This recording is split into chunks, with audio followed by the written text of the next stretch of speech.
When you think of sleepovers, you probably picture girls staying up late talking about boys, doing each other's nails, watching rom-coms, and eating pizza. At least, that's how my sister's sleepovers appeared.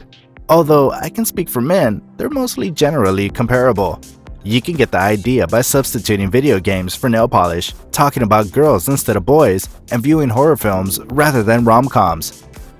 When you consider how much happened during our sleepovers, it's kind of funny how sometimes things got out of hand. Although I detest comparing things to movies, I believe that sleepovers can occasionally be just as dramatic as those films. But in our humble opinion, some sleepover stories simply go too far and come off as frightening and bizarre. Visit them and leave a comment with your strangest sleepover anecdotes.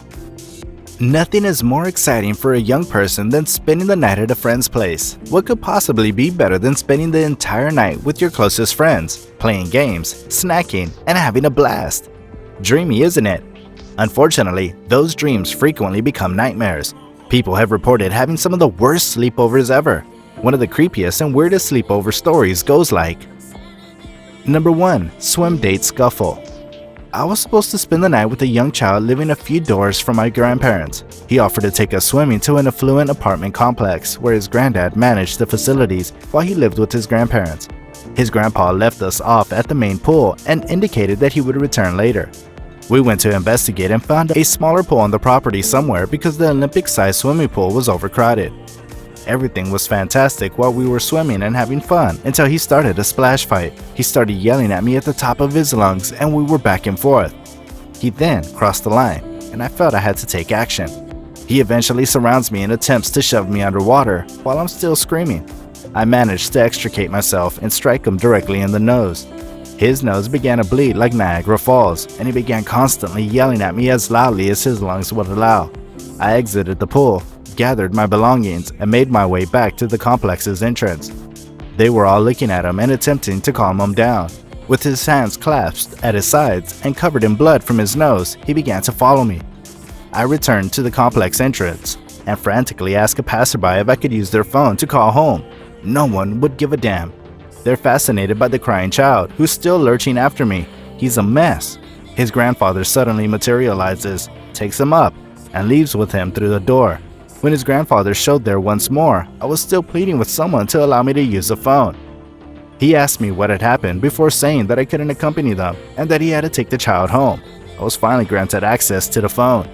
When my parents didn't pick up the phone, I called my aunt instead, who was still at work and couldn't pick me up for another 2 hours.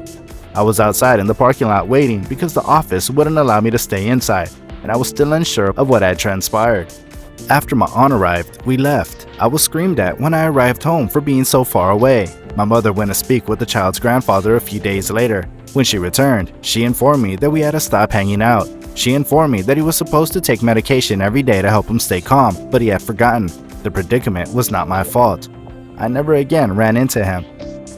The second story goes like: Number 2. Tiger Mom Torment. When I was in middle school, I started on a Friday after school. I had never met my friend's mother before, a tiger mom, because my parents weren't available to pick me up. The mother informed me that she needed to speak with the principal before we could go pick up her younger daughter from school. I was instructed by the mother to speak, move, and even breathe quietly. She threatened to take me home if I didn't keep silent, because I didn't get the memo that I was expected to keep quiet the entire time. She yelled at me once more as we drove to the house. By the time the world's most painfully silent car ride had come to an end, my friend and the other female were already at the house. We exchanged extremely polite greetings, but Tiger Mom scolded us with daggers, and I didn't see her again for the remainder of the evening. We were walking on eggshells, and my companion was always looking over her shoulder as she tried to keep our teen fun going through whispers. It was more stressful than enjoyable, so when it came time to close the door and spend the night in the room, where we would have more freedom to converse and unwind, I was relieved. My friend's mother sent her a couple of stern texts ordering her to keep us quiet. I'm not sure how she could have even heard us. She was downstairs and across their spacious home. For a group of 3 adolescents having a sleepover, we were incredibly quiet. My parents were instructed to take me up as soon as possible the following morning. Tiger Mom was making me so anxious that I was relieved to go without breakfast. The third story follows. Number 3. They saw a shadowy sandwich-making man. I was living with my grandparents when I was about 11 or 12. For their anniversary, they were out of the country, so I was permitted to invite a buddy over for the weekend. It was so nice of them to not provide me with a babysitter or anything else because they knew I could handle it. They probably reasoned that since I lived in the mountains and our nearest neighbor was more than a mile away, nothing serious could possibly occur. Around midnight, my friend and I were playing Guitar Hero. We dismissed sounds coming from the kitchen because we assumed that they were being made by my cats. After a few minutes, the volume increased. Sounded like silverware and jars clanging. Where we both entered the hallway, it was clear that someone was in the kitchen. In front of my refrigerator, a man in shadow was present. We exchanged glances as we contemplated our options. I would have had to go right by him to get to the phone, and there was no chance he wouldn't have noticed me. My stupid pal just decided to say something. "Hey, so who are you?" I was shocked by how composed she was considering how terrified I was. The man quickly left the premises after dropping a lot of trash. We quickly grabbed our phones and dialed 911. As it turned out, the guy was assembling a sandwich from ingredients in my fridge. I'm curious as to who he was and how he came across my house. My grandparents returned home that evening, and the police were never able to identify him. Sleepovers are unquestionably one of the finest parts of being a kid. Some of the fondest childhood memories are made when you hang out with your schoolmates at each other's homes, watch TV late at night, and play games. Even though sleepovers are typically filled with games and fun, they occasionally take a darker turn. This is especially true when ghost stories are involved.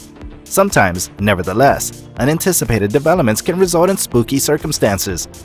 It's conceivable for these gatherings to turn alarming, whether as a result of the behavior of the attendees or something else.